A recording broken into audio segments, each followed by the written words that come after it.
Confidence hack number 12, sneaking into airport lounges in the greatest sports fan story of all time. Today, we're gaining confidence from acting like you belong in places where you really don't.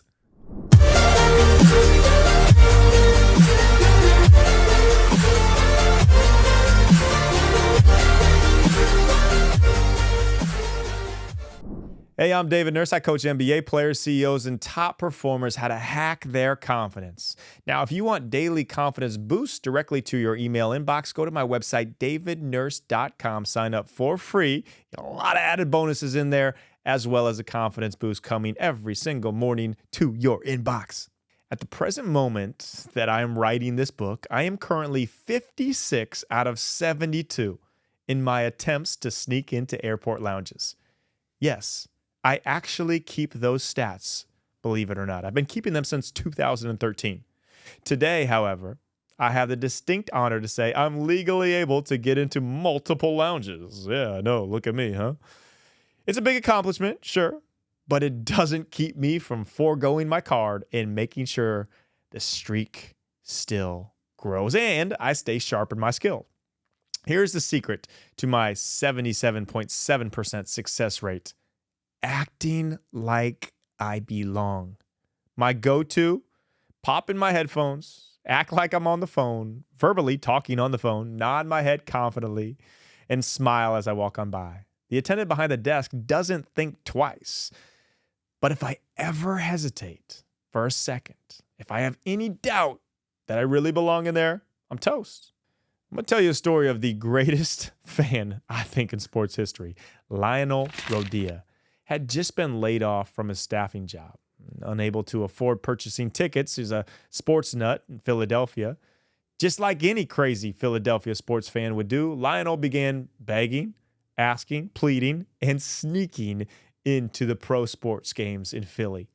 In the fall of 2009, the Philadelphia Phillies were finally in the World Series and on the brink of winning in 5 games. Lionel could not miss a chance to witness his beloved Phillies clinch the title.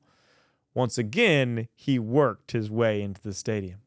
As the game came to a close and the Phillies were about to clinch, about to win the World Series, Lionel noticed a tall man in a suit walking towards the Phillies dugout.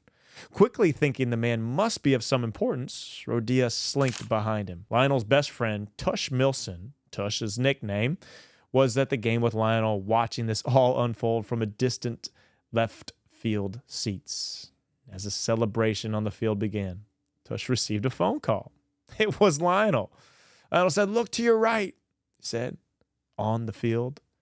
And there was Lionel right there in the midst of the celebration with a big smile on his face as if he had just won the World Series. And not only that, Lionel now had the same championship t-shirt the players were wearing and a Hawaiian lei that one of the players' moms had put on each of the players.